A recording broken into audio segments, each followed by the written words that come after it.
Mesdames, Messieurs, merci de votre présence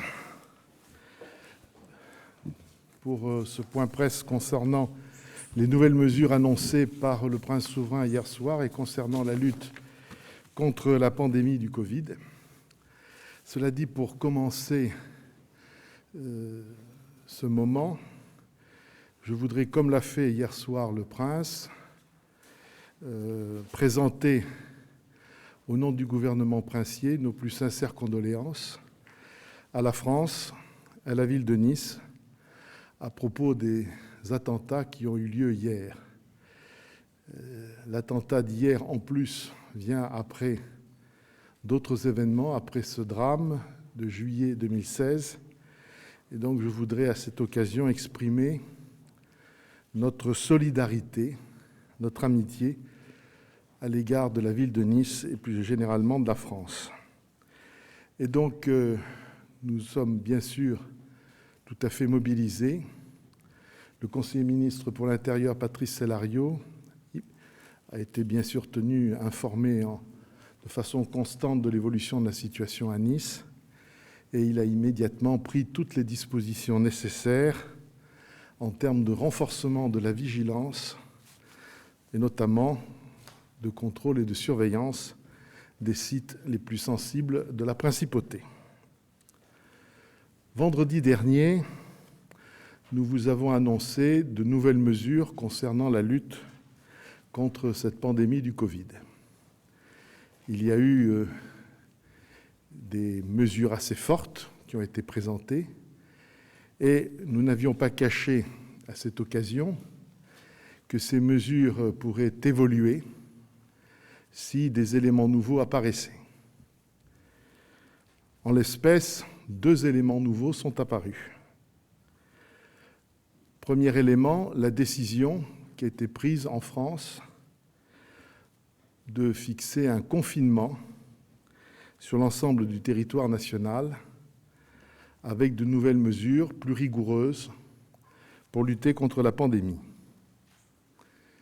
Nous sommes naturellement obligés de tenir compte de ce que décide la France en la matière, parce que nous pouvons en avoir des conséquences.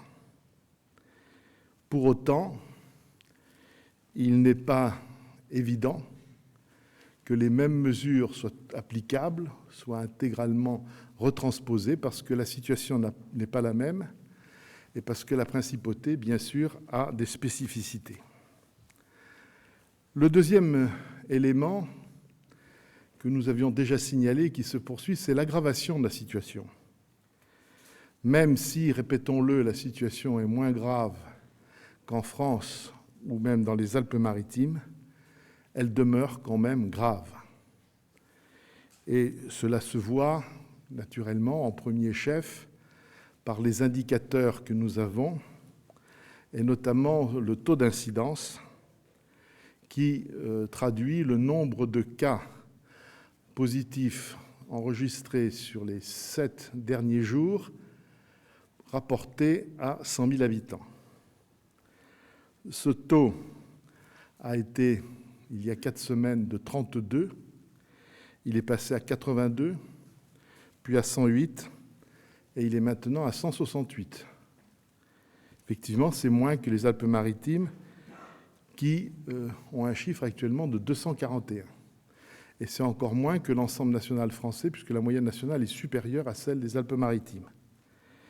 Simplement, même si ces chiffres sont moins forts, ils traduisent la même tendance, ce que les statisticiens appellent le même trend, c'est-à-dire la même évolution parallèle. Et donc, cela nous oblige aussi à prendre un certain nombre d'autres mesures.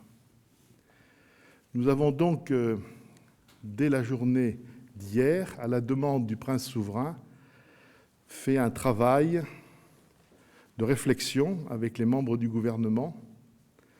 Puis, nous avons eu une réunion de travail avec le groupe Santé Sciences, puisque nous avons besoin de ces avis, de ces expertises, pour asseoir les décisions que nous serions amenés à prendre. Bien évidemment, parce que ces mesures ont toujours une répercussion, sur la vie sociale, économique et même politique, nous avons, dans le cadre du comité mixte, eu un contact approfondi avec une délégation du Conseil national.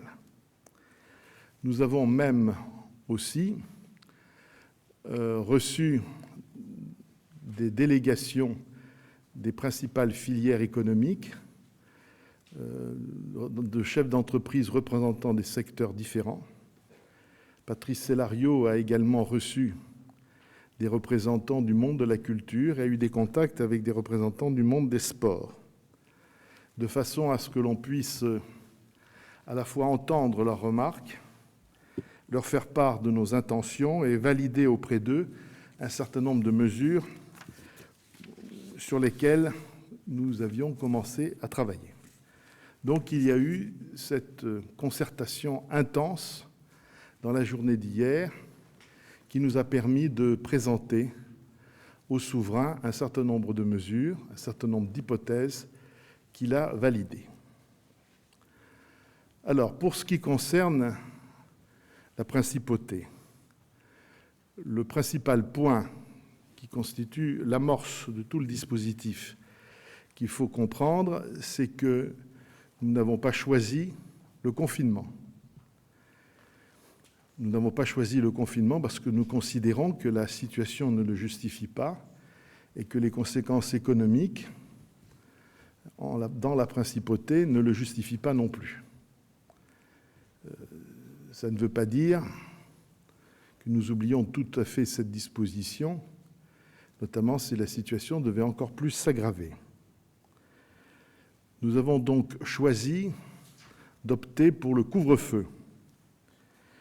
Le couvre-feu présente plusieurs caractéristiques qui constituent autant d'avantages.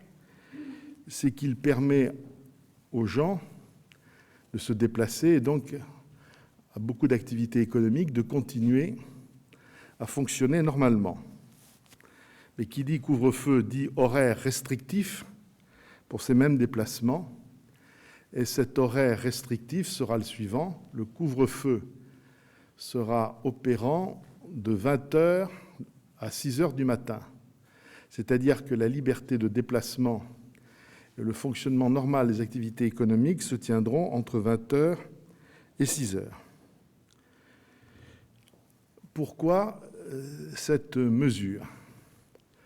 Parce que nous considérons qu'elle présente donc des avantages, parce que nous devons tenir toujours le même équilibre, celui de la préservation de la santé publique, mais également de la situation économique. Plusieurs avantages parce qu'il nous permet de lutter contre la pandémie sans pour autant générer des conséquences qui seraient graves et qui, pour l'instant, je dis bien pour l'instant, ne sont pas encore justifiées. Nous partons aussi du constat suivant, qui motive qu'il y ait des mesures fortes qui soient prises, autant le couvre-feu que le confinement éventuellement. Cette situation est la suivante. Comme nous l'avons dit la semaine dernière, près de la moitié des contaminations se font au sein de la sphère privée familiale. C'est-à-dire que les moments de contamination apparaissent particulièrement sensibles et importants dans le cadre de la structure familiale quand sont accueillis des personnes en plus de la même famille, mais parents plus loin, plus éloignés, amis, toutes sortes de personnes qui peuvent venir, ce qui est tout à fait normal dans une société de liberté comme la nôtre. Mais il faut bien que la population se rende compte et soit consciente que c'est dans ce contexte où il y a un peu plus de monde que d'habitude dans un appartement ou dans une maison, que l'on néglige les gestes barrières, parce que l'on a, et c'est normal, un souci de convivialité, eh bien c'est dans le cadre de cette sphère privée, de cette sphère familiale, qu'il peut y avoir le plus de risques de contamination. Donc là, il y a des choses qui ne peuvent pas faire l'objet d'une réglementation. Mais il faut bien comprendre que la décision d'instituer un couvre-feu répond à cette volonté de faire en sorte que soit limité le plus possible les présences extérieures dans l'environnement strictement familial, dans une maison ou un appartement. Donc, le fait qu'il y ait couvre-feu à partir de 20 heures, dans notre esprit, permet, ou tout au moins doit faciliter la recherche de cet objectif, c'est-à-dire le moins de manifestations familiales nombreuses, voire même plus du tout, et respect des gestes barrières dans l'enceinte familiale. C'est une affaire, donc, surtout de responsabilité individuelle, et on veut que chacun soit bien conscient de cela. Parallèlement, et dans la même logique, nous avons décidé d'étendre l'obligation du port du masque à l'ensemble de l'espace public dans la Principauté et à un certain nombre d'autres lieux dans l'espace privé, tout spécialement les espaces dans les parkings, les ascenseurs privés ou publics, les parties communes des immeubles. On pourra revenir là-dessus, bien évidemment, notamment avec le ministre de l'Intérieur. Mais retenons bien cela, l'obligation du port du masque. Nous recommandons, parce que nous ne pouvons pas procéder à une obligation, nous recommandons également vivement que ce port du masque puisse être respecté dans l'enceinte familiale quand on reçoit une personne qui est souffrante ou une personne qui est extérieure à la famille. Donc dans les deux cas, nous recommandons, y compris dans l'environnement familial et privé, le port du masque. Alors, que se passe-t-il dans les restaurants ? Nous considérons aujourd'hui, au regard des données épidémiologiques qui nous sont communiquées, que finalement, si un restaurant respecte bien les mesures barrières, il y a moins de risques d'être dans un restaurant que d'être dans d'autres endroits où il y a beaucoup plus de monde et où les gestes barrières ne sont pas appliqués ou respectés ou insuffisamment. Cela nous conduit à établir une dérogation pour le couvre-feu pour ce qui concerne les restaurants. Comme je viens de vous le dire, le couvre-feu commence à partir de 20 heures. Nous avons décidé pour les restaurants un régime particulier dérogatoire qui fait que le restaurant ne pourra plus servir de dîner à partir de 21h30 de façon à ce que l'ensemble des personnes, des clients, puissent être revenus à leur maison avant 22h. Nous demandons aussi au restaurant de conserver la règle que nous avons établie, que nous avons indiquée la semaine dernière, à savoir pas plus de 6 personnes par table, et nous souhaitons également qu'il y ait une distanciation minimale d'1,50 m entre deux tables. Par ailleurs, la plupart des activités économiques continueront à fonctionner, et notamment les commerces seront ouverts. Je considère, j'en ai fait personnellement l'expérience, qu'en principauté, au sein des commerces, les mesures barrières sont parfaitement bien respectées, en ce sens qu'il y a toujours du gel qui est proposé à l'entrée et des masques qui sont portés et par le personnel et par les clients.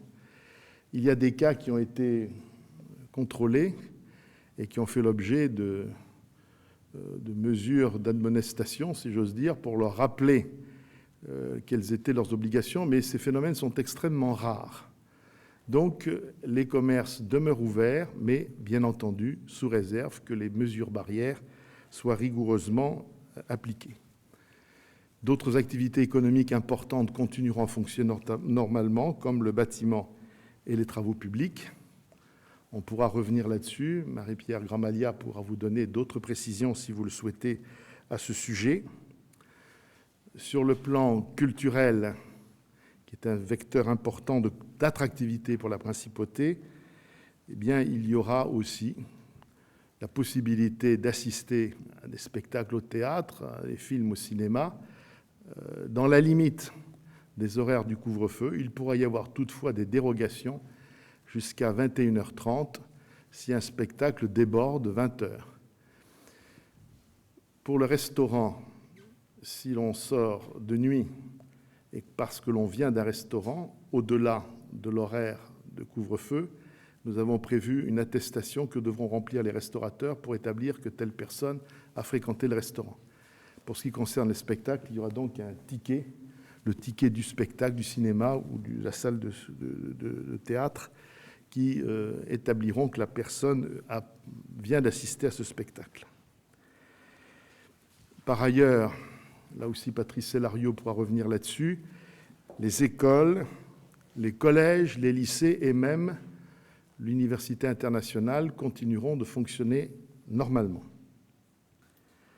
En revanche, les bars, les salles de sport seront fermées parce que la situation n'est pas la même et que certains contrôles effectués ont montré que les choses ne se produisaient pas de la même façon que dans d'autres centres. Par ailleurs, je voulais vous indiquer que naturellement, nous recommandons le plus possible le recours au télétravail, à la fois dans les administrations, et cela sera fait au sein du gouvernement, mais également dans l'ensemble des activités de service, notamment les banques, les institutions financières, les assurances, toutes ces entreprises où le télétravail est possible, ce qui n'est pas le cas dans d'autres activités, notamment celles que j'ai rappelées tout à l'heure. Par ailleurs, bien évidemment, le centre hospitalier est parfaitement bien mobilisé. Là aussi, à la différence du département des Alpes-Maritimes ou de la France, là, il n'y a pas encore de phénomène de saturation, même si il y a plus de personnes en réanimation qu'il y a 3 ou 4 semaines. Mais pour l'instant, nous ne sommes pas dans une situation grave. On est dans une situation qui commence à être critique, mais qui n'est pas gravissime. Donc là aussi, l'hôpital est mobilisé, et je tiens d'ailleurs à ce sujet, comme l'a fait le prince souverain hier, rendre hommage à tous ceux qui, dans le domaine de la santé, dans le domaine sanitaire, travaillent dans ces établissements. Enfin, toujours en matière de santé, comme vous le savez, comme nous l'avons déjà indiqué, en principauté, la capacité à procéder à des tests est proportionnellement importante et certainement parmi les plus importantes en Europe. Cela dit, nous avons donc convenu, à partir de nouveaux moyens dont nous pourrions disposer, de pouvoir faire à partir du mois de novembre beaucoup plus de tests, en expérimentant même d'autres types de tests qu'aujourd'hui. Et Didier Gamerdinger pourra revenir là-dessus, parce que cela pourrait nous permettre notamment d'établir de nouveaux critères de priorité en ce qui concerne le recours aux tests. Voilà, pour terminer, 2 choses. La première, c'est que la réussite de ce dispositif, qui est complexe, qui est multiforme, sa réussite n'est possible que s'il y a un sens civique affirmé, que s'il y a un esprit de responsabilité qui est affirmé au sein de la population de la principauté. Je note qu'il y a ce comportement. Ce que je vous ai dit tout à l'heure, notamment sur le port du masque, sur le respect des mesures barrières, notamment dans les commerces, montre cela. Il ne faut pas baisser la garde. Il faut rester très vigilant. Il faut respecter les mesures barrières. Il ne faut pas hésiter à dire à quelqu'un même quelqu'un que l'on apprécie, que l'on connaît, qu'il ne porte pas de masque ou qu'il faut qu'il fasse attention, qu'il respecte un certain nombre de mesures. Il ne faut pas éviter cela. Donc, soyons très vigilants et la responsabilité de chacun est indispensable. La deuxième chose, j'insiste toujours là-dessus, j'ai employé à plusieurs reprises l'expression « pour l'instant ». C'est-à-dire que nous présentons aujourd'hui des mesures qui nous paraissent adaptées à la situation. Les choses pourraient évoluer. Par exemple, un dispositif encore plus renforcé si la situation à nouveau devait s'aggraver. Il faut en être bien conscient. Mais nous faisons confiance dans la responsabilité de tous.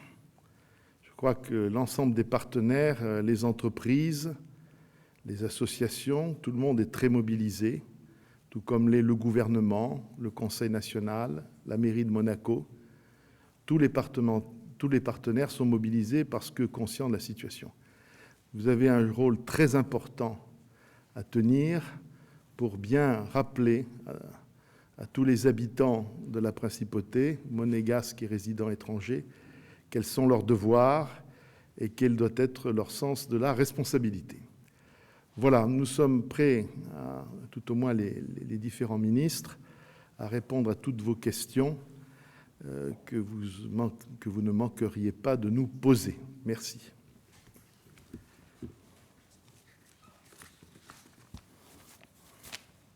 Alors, la première question, monsieur. Le couvre-feu n'a pas vraiment fonctionné en France, il n'a pas porté les fruits attendus. Ici, pourquoi vous avez fait le choix de garder cette étape? Est-ce que vous avez beaucoup discuté entre vous sur l'éventualité ou pas d'imposer déjà un confinement en principauté dès ce week-end? Je vous ai donné un élément d'explication tout à l'heure, à savoir que le confinement, il a des conséquences, que la situation à Monaco est une situation difficile, grave, mais qu'elle n'a pas le même niveau qu'en France. Cela dit, nous sommes obligés de prendre en compte la situation en France, bien évidemment. Il y a ici beaucoup de salariés qui sont transfrontaliers, il y a beaucoup de porosité entre la principauté et les communes voisines. On pourra revenir là-dessus. Laurent Anselmi pourra répondre à des questions à ce sujet. Mais à l'heure actuelle, la question du couvre-feu, certes, n'a pas donné peut-être toutes les réponses en France. Elle a été sur 15 jours, notamment, elle s'est déroulée sur 15 jours à Marseille, à Paris, à Lille et à Lyon, sur une semaine seulement, sur en gros la moitié ouest de la France. Bon, je répète que pour l'instant, eu égard à la situation dans laquelle nous sommes, nous pensons que cette mesure est déjà un progrès important, ou tout au moins une évolution importante dans la, dans les mesures, dans la rigueur plus grande que l'on demande ou que l'on exige, sans pour autant avoir des conséquences économiques qui seraient pour l'instant extrêmement difficiles. La France, c'est ce qui est normal, c'est le choix qui a été fait, je ne vais pas dire le contraire, je suis un haut fonctionnaire français d'origine, comme chacun sait, et la France a choisi parce qu'elle voulait une mesure simple et globale sur le plan national. Bon, ici, pour l'instant, eu égard aux spécificités, nous avons l'espoir, mais si les choses ne s'améliorent pas, je vous ai dit tout à l'heure qu'elles pouvaient être à nouveau remises en cause, ou permettre une évolution. Pour l'instant, on pense que cette mesure peut être adaptée pour limiter notamment le fait que dans la sphère privée, notamment parce que d'autres personnes viennent dans les familles pour les visiter, pour passer une soirée, que le fait qu'il y ait couvre-feu nous permettra de limiter fortement, pas d'empêcher, mais de limiter fortement l'accès d'autres personnes à la cellule familiale. J'espère me faire comprendre, je ne veux pas être trop théorique là-dessus. Donc, s'il y a, supposons, une famille nucléaire de base de 2 parents, 2 enfants, le risque de contamination existe, bien évidemment, mais le risque de contamination est plus fort si d'autres personnes viennent qui ne font pas partie de ce noyau familial au sens strict du terme, que les gestes barrières sont oubliés à l'intérieur de l'appartement ou de la maison, que l'on se comporte comme si la pandémie n'existait pas, comme si elle s'arrêtait à la frontière de l'habitation. Et donc, c'est sur ce sujet, c'est pour faire face à cet objectif que nous pensons que le couvre-feu peut être utile.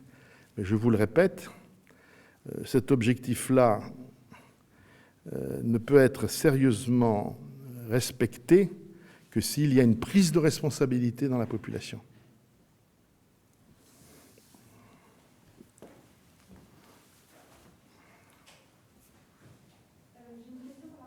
À la fermeture des bars et des salles de sport, à partir de quand c'est effectif? Est-ce que les bars-restaurants sont concernés?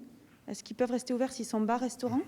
Et qu'est-ce qui a guidé votre choix pour la fermeture des bars et des salles de sport? Pourquoi vous avez ciblé ces deux entités? De mise en œuvre du dispositif, j'ai oublié de vous le dire, ça a été annoncé par le souverain, mais c'est donc samedi minuit ou dimanche 0 heure.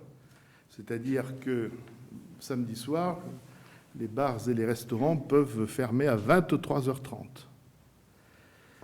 Alors, on s'est aperçu que pour certains des établissements que vous citez, les règles n'étaient pas toujours suffisamment bien respectées, qu'il y avait... la semaine dernière, nous avons indiqué qu'on interdisait les manches debout, parce qu'ils étaient source, dans certains établissements, le temps passant, de contacts un peu trop rapprochés. Bon, nous pensons de toute façon qu'il ne faut pas multiplier les objets de déplacement. Il y a les commerces, et on a choisi de ne pas s'en tenir aux commerces prioritaires que sont l'alimentation et les pharmacies, mais d'aller plus loin. Mais il y a quand même des objets de déplacement, des raisons de se déplacer qui doivent être moins importantes qu'à dans un temps normal. Quant aux salles de sport, Patrice, elles présentent des risques éventuels de contamination par plus grande proximité entre les personnes. Oui. Dans les salles de sport, par définition, on enlève le masque pour pratiquer l'activité sportive. On est dans des milieux clos et donc un des éléments qui sont plus à risque que si on est à l'extérieur et bien évidemment avec le masque. D'où le choix qui a été fait de réduire ce risque en fermant les salles de sport, les établissements sportifs clos. Pour la distinction bar-restaurant pour laquelle vous avez posé une question, la chose est simple, c'est produit en France aussi. Tout dépend de la prédominance du chiffre d'affaires. Est-ce que ça tient au bar ou au restaurant? C'est un critère simple, c'est celui-ci qu'il faut utiliser. Bonjour. Est-ce que vous pourriez nous expliquer un petit peu plus précisément le système de dérogation pour les restaurants et pour tout ce qui est la partie culturelle?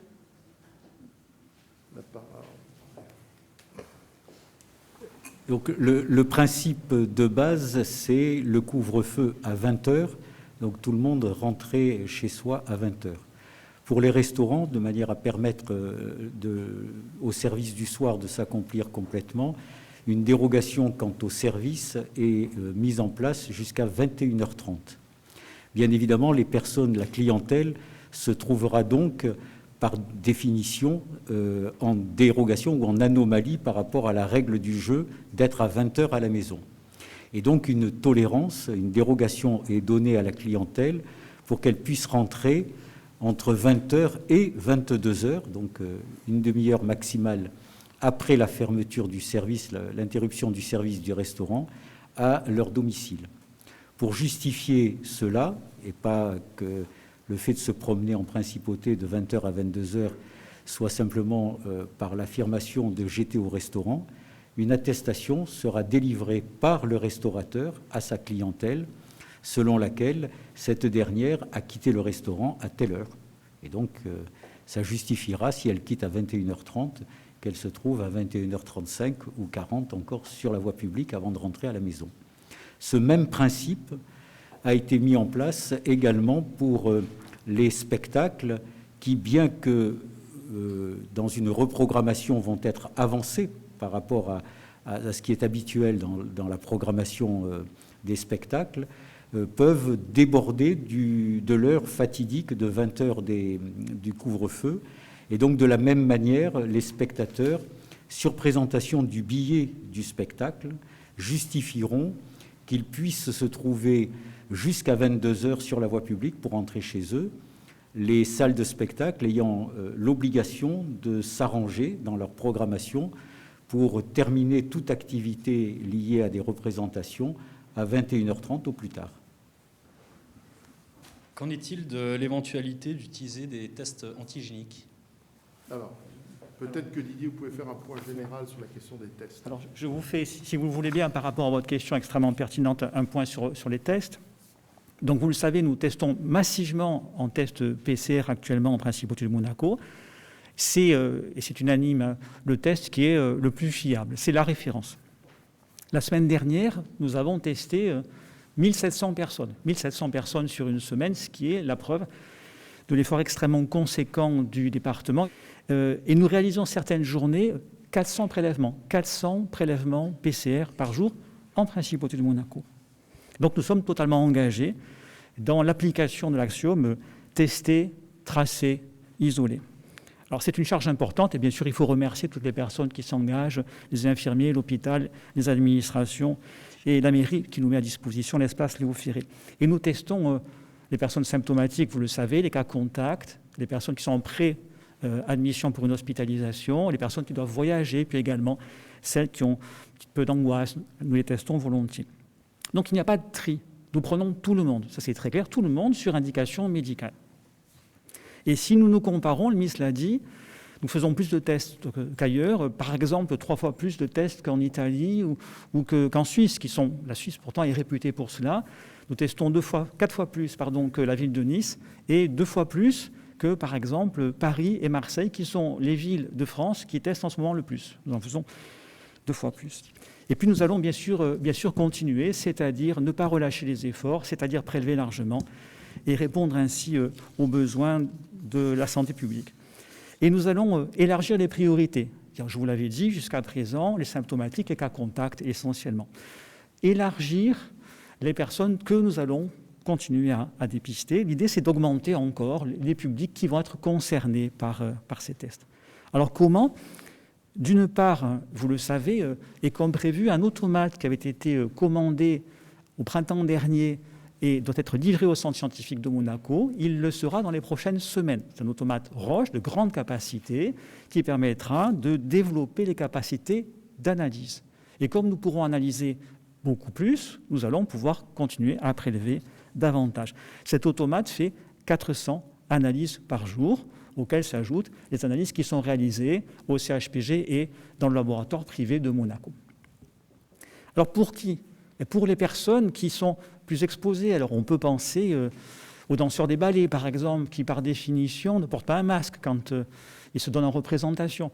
Pour les musiciens de l'orchestre, pour les chanteurs d'opéra, c'est d'actualité. Mais aussi pour les intervenants de services publics de première nécessité. On peut penser à la sûreté publique, on peut penser aux pompiers, on peut penser aux carabiniers. Il est légitime que nous les testions. Et en test PCR.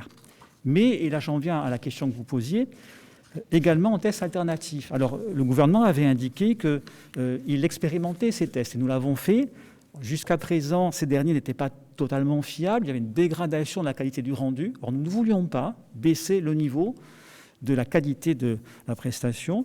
Et puis, contrairement à ce qui était mentionné, c'était des tests dits rapides, mais il n'était pas si rapide que cela, parce qu'il fallait une demi-heure à peu près pour avoir le résultat. Et de surcroît, il y avait une manipulation assez conséquente, puisqu'il fallait écouvillonner la personne, mettre dans une enceinte thermostatée, c'est-à-dire mettre pendant 10 minutes dans un petit conteneur à 60 degrés, et ensuite de cela, faire l'analyse. Donc c'était un peu compliqué. Alors depuis, les techniques ont évolué, depuis de nouveaux dispositifs sont sortis sur le marché, depuis ces dispositifs ont été agréés au niveau européen et français, et c'est la raison pour laquelle le gouvernement a commandé massivement des tests que nous recevrons en début de semaine prochaine, plusieurs milliers de tests qui vont permettre, d'une façon différente, de continuer à tester largement notre population. C'est plus rapide, c'est fiable. L'idée étant que nos préleveurs pourront utiliser ce type de dispositif, mais au-delà, et comme nous l'avions fait pour les TROD, la petite goutte de sang au bout du doigt, les infirmiers et les infirmières à domicile, les médecins en cabinet, et puis les pharmaciens aussi, quand ils auront été formés à l'écouvillonnage, pourront également proposer ce type de prestations pour rassurer la population. Donc tout ceci est bien avancé. Nous nous inspirons de ce qui s'est fait en France, puisque la France vient récemment de mettre à la nomenclature médicale la prise en charge de ce type de dispositif. Donc nous allons dans cette direction. Dernière précision, ces tests alternatifs, donc antigéniques, si le test est douteux ou positif, l'idée ce sera de confirmer cette éventuelle positivité par un prélèvement PCR. Donc là, on est vraiment sur un dispositif qui monte en puissance. Dernier élément, les tests salivaires, ils sont plus souples, ils sont répétables, ils seraient plus confortables. Pour l'instant, ils ne sont pas fiables. Donc nous restons sur le test antigénique par prélèvement nasopharyngé. Le gouvernement donc s'engage totalement dans la mise en place de dispositifs de tests à large échelle en utilisant tous les moyens fiables disponibles. Merci. L'établissement scolaire, comment est-ce que ça va fonctionner puisque voilà, il reste ouvert? Alors, comme l'a indiqué Monsieur le ministre d'État, l'ensemble des établissements scolaires et les crèches de la Principauté resteront ouverts, comme ils l'ont été depuis la rentrée des classes de septembre dernier, dans des conditions similaires. Le dispositif, les protocoles sanitaires qui avaient été élaborés sous les directives de la DASA et du département des affaires sociales et de la santé avaient été traduits dans chaque établissement par des protocoles sanitaires spécifiques aux établissements. Et ils ont, je dirais, montré leur efficacité, puisque, je le rappelle, plus de 650 cas contacts ont été testés dans les établissements scolaires, puisque des personnes avaient été détectées positives par une contamination extérieure aux établissements. Et sur ces 650 cas contacts, seulement 2 personnes, un élève et un membre du personnel, se sont révélés positifs. Donc une efficacité du dispositif sanitaire dans les établissements scolaires avérée sur les 7 premières semaines de la rentrée des classes. Donc le dispositif va continuer avec une attention, une vigilance encore plus grande encore en matière de mesures sanitaires, donc notamment les cours d'éducation physique et sportive et les cours de natation seront suspendus pendant le mois qui vient. Les mesures relatives à la cantine scolaire seront encore plus, je dirais, mises en œuvre avec attention, avec un élargissement, si possible, des plages d'ouverture des cantines scolaires, une aération des lieux dans lesquels les repas se prennent, puisque c'est les endroits dans les établissements scolaires où les élèves enlèvent le masque pour pouvoir déjeuner. Donc, un respect des distances sanitaires, bien évidemment, entre les élèves, que ce soit pendant les repas, mais également dans la file d'attente pour prendre les plateaux dans les cantines. Donc, voilà le dispositif qui est mis en œuvre. Je précise à cette occasion que le dispositif que le gouvernement avait décidé de faire porter le masque par l'ensemble des élèves des cours du CP jusqu'à la terminale et même au-delà, demeurera bien sûr en vigueur.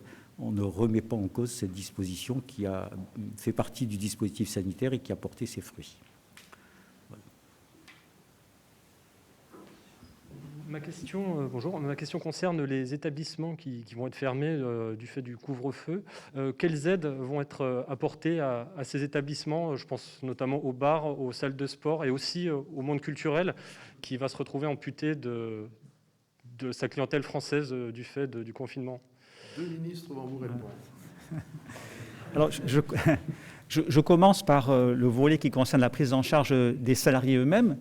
Quand l'activité s'arrête, évidemment, le salarié ne peut pas poursuivre son activité.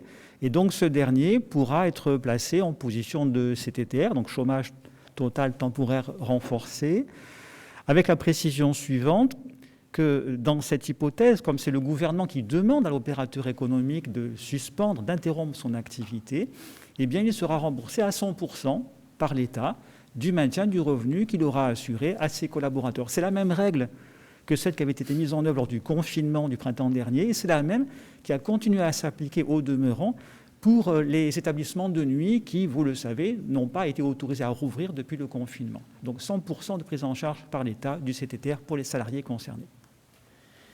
Puis il y a aussi les autres types d'aides, comme la commission d'accompagnement à la relance économique, son acronyme donc la CARE, qui avait été mise en œuvre pour la période des mois d'été et qui, je le rappelle, se poursuit.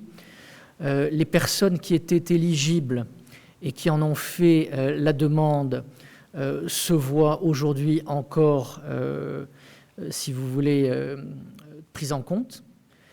Certaines des entités, soit parce que justement elles n'avaient pas un chiffre d'affaires qui avait suffisamment baissé, mais ça pourrait être le cas aujourd'hui, ou qui se retrouveraient affectées par les mesures de fermeture administrative des prochaines semaines, pourront bien sûr, même si elles ne l'ont pas fait pendant l'été, à nouveau porter leur candidature. L'idée, c'est que ce dispositif sera bien évidemment maintenu au moins jusqu'à la fin de l'année et très probablement pour qu'il enjambe l'année 2021 comme le CTTR et au vu de l'évolution de la situation, qu'il sera également étendu jusqu'à mars 2021. Je rappelle qu'existe également un dispositif qui était l'exonération partielle des charges patronales, un dispositif qui jusqu'à présent était réservé aux secteurs les plus touchés, notamment, on le sait tous, le tourisme, l'événementiel et bien sûr aussi la restauration. Ce dispositif, jusqu'à présent, n'était éligible, n'y étaient éligibles que les entités réalisant moins d'1 million d'euros de chiffre d'affaires. Et je rappelle que cela a été porté à 5 millions d'euros de chiffre d'affaires, comme pour les entités éligibles à la CARE. Donc les dispositions se poursuivent, que ce soit pour le soutien à l'emploi ou le soutien aux entreprises, notamment par la prise en charge d'une partie de leurs charges fixes, comme les loyers, qui inévitablement vont continuer à courir pendant les semaines qui viennent. Et peut-être en préemptant une question, mais c'est vrai qu'il y a un point qui n'a pas encore été évoqué, qui lui aussi fait l'objet d'une adaptation et d'une dérogation. L'adaptation parce que les horaires vont être réduits, mais une adaptation parce que cela ira au-delà du couvre-feu, ce sont les salles de jeu. Donc les salons de jeu de la Société des Bains de Mer et, pour faire court, les appareils automatiques, donc essentiellement aujourd'hui le Casino Café de Paris, bénéficieront des mêmes mesures dérogatoires que celles qui ont été annoncées pour les restaurants et pour les institutions culturelles. Les personnes pourront donc, dans les salons ou aux appareils automatiques, jouer jusqu'à 21h30, heure à laquelle ils se verront remettre une attestation, comme pour les restaurants, comme pour la culture, leur permettant de regagner leur domicile au plus tard à 22h. Merci.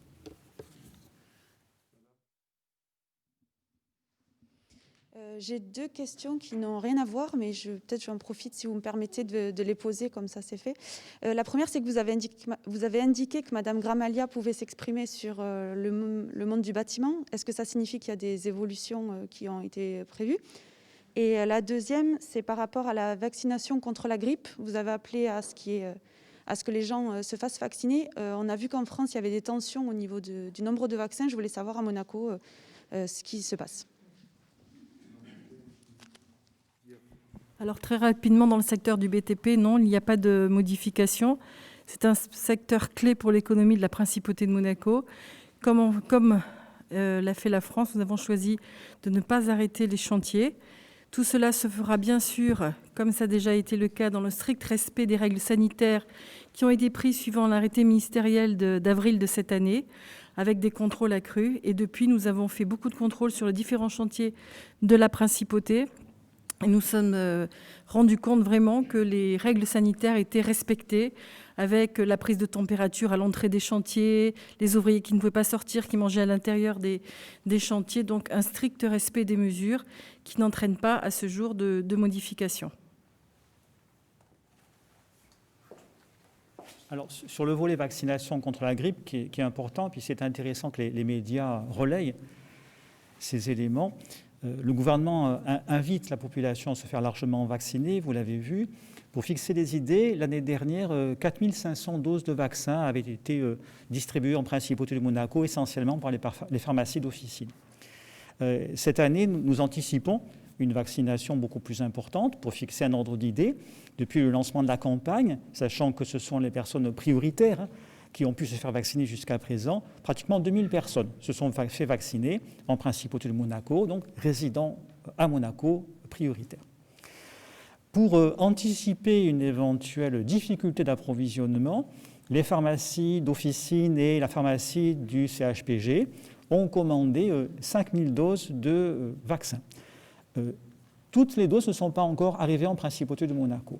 De son côté, pour sécuriser l'approvisionnement, j'avais donné des instructions que nous constituions un stock stratégique d'État de 20 000 doses. 20 000 doses. Les 20 000 doses sont en Principauté de Monaco. Et donc, nous allons continuer la campagne de vaccination en invitant, à partir de la semaine prochaine, les résidents de la Principauté à se faire vacciner. Nous demandons aux pharmacies d'officine, nous demandons aux personnes qui vont administrer le vaccin de faire la photocopie de la carte de résident ou l'identité de la personne concernée pour que nous réapprovisionnions au fur et à mesure sur stock stratégique d'État. Merci. Oui. Simplement, est-ce qu'il est prévu des sanctions en cas de non-respect du port du masque dans l'espace public? Je vais répondre sur les sanctions. Effectivement, les sanctions qui sont d'ores et déjà prévues dans les décisions ministérielles prises pour lutter contre l'épidémie vont être à nouveau prévues pour le non-respect des mesures prises à compter de dimanche. Tout à fait. Ce sont des amendes. Ce sont des amendes avec différentes gradations d'amendes, mais ce sont des amendes. Vous parliez tout à l'heure de la porosité avec les frontières françaises. En France, bon, il y a un confinement, mais on peut quand même faire quelques kilomètres pour faire des courses. Est-ce que des habitants de communes limitrophes pourront venir faire des courses en Principauté? Est-ce que vous avez aussi prévu de réguler ça, notamment pendant le confinement du printemps? Il y avait eu parfois beaucoup de monde au centre commercial de Fontvieille, ce qui avait poussé à une régulation. On verra cela. Ce qu'il y a, c'est qu'il faut... D'abord, ça se limitera aux communes les plus proches, parce que le déplacement par la réglementation française est tout à fait étroit en termes de durée de temps possible. Il est évident que les choses doivent normalement se passer, sauf s'il y avait un afflux considérable qui puisse engorger un certain nombre d'établissements, ça on verra. Mais il est évident aussi que les ressortissants français qui viendraient faire leurs courses à Monaco devront obligatoirement porter le masque et prendre toutes les dispositions nécessaires en matière de sécurité.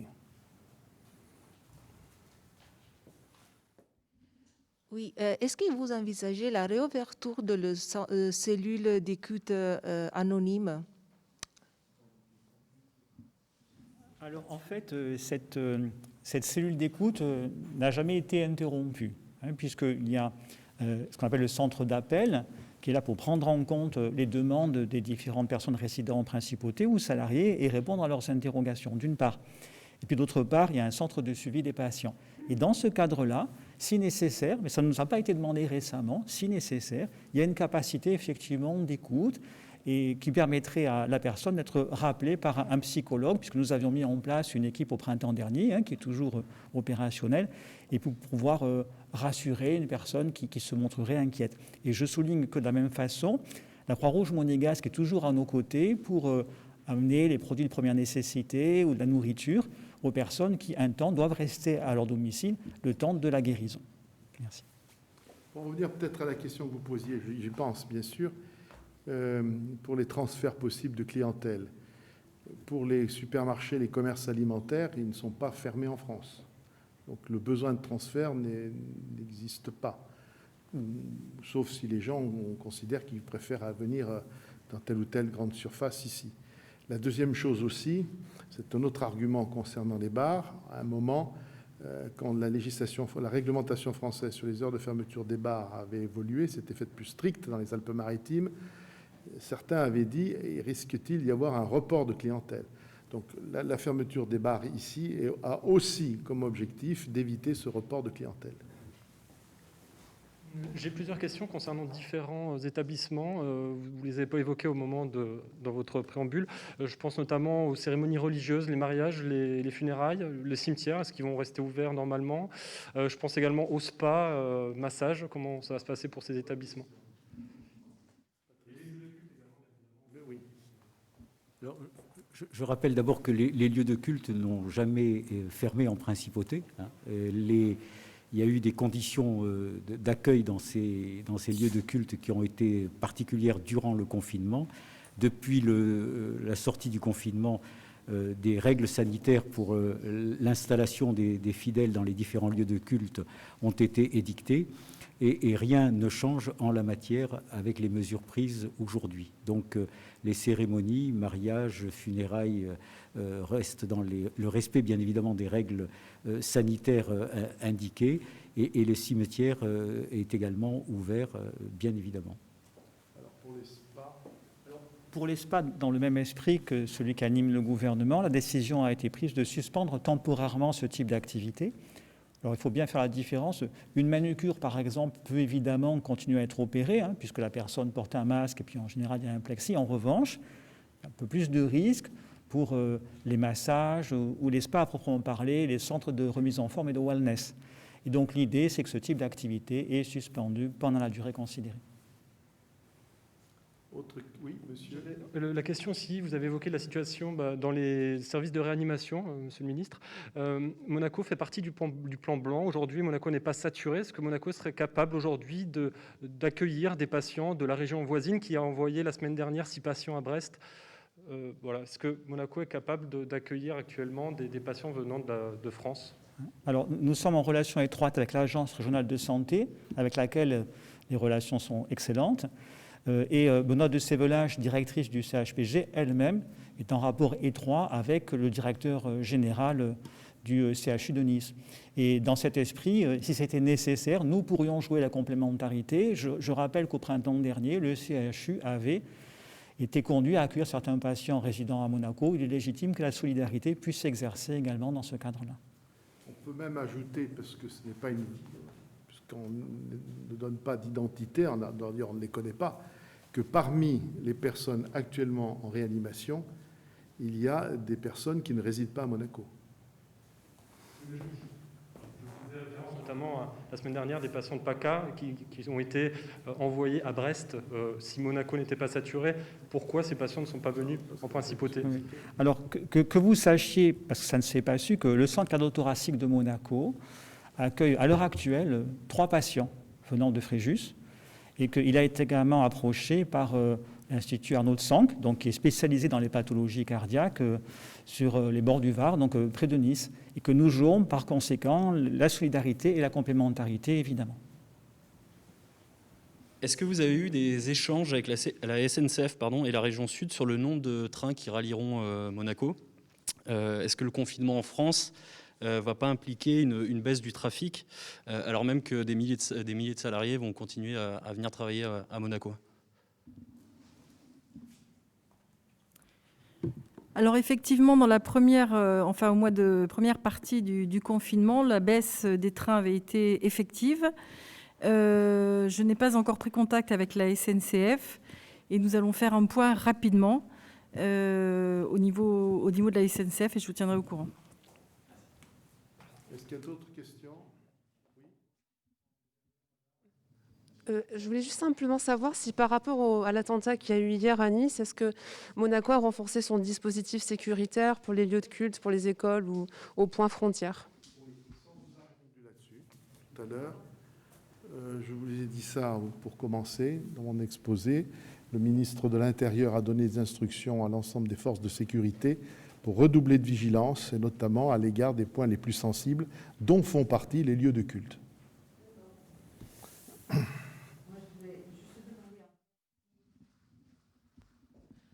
Pour les frontaliers, par exemple, italiens qui viennent travailler à Monaco, qui ne peuvent pas faire du télétravail parce que l'activité ne lui consente pas, est-ce que c'est prévu de faire continuer à faire des tests?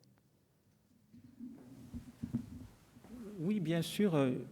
Il n'y a aucune limitation, comme je l'ai indiqué. Donc, nous testons toutes les personnes que nous devons tester. Dans l'hypothèse que vous évoquez, c'est le médecin du travail qui va être approché par le chef d'entreprise et qui, en dialogue, va déterminer quels sont les cas contacts à prélever. Et nous allons prélever les cas contacts, y compris chez nos amis frontaliers, évidemment, sans aucune limite et sans restriction. Dernière question.